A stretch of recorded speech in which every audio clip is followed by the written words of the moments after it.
All right, so the question is, if you have a 16-item test, there are 4 choices, A, B, C, or D. There's 1 correct answer and there's 3 incorrect answers.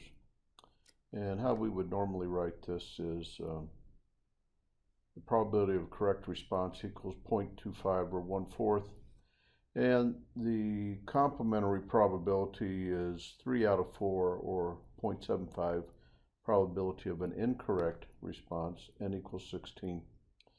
Let's just write out the possible scores for this test, and we'll see that you can get a 0 all the way up to you can get 16.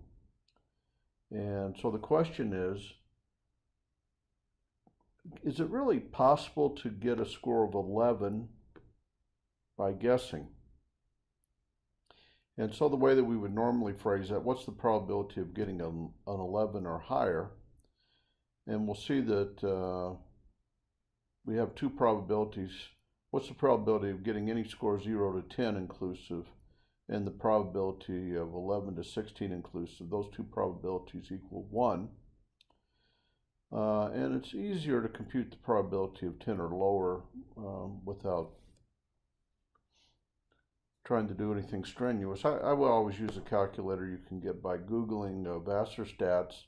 When you get to Vassar Stats website, choose probability, then choose binomial, and you'll see a little entry form here where you're going to say the number of items is 10, the number of correct responses is, the number is 16. The number of correct responses is 10. The probability of a correct response is 0.25. And then it will give you this computation. Exact binomial calculation is what you want.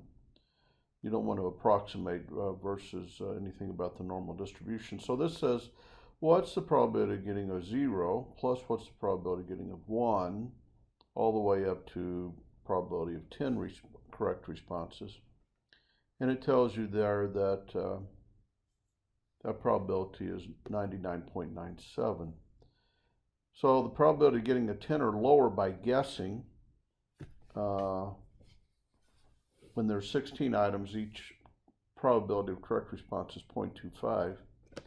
And so the complement of that is 0.03%.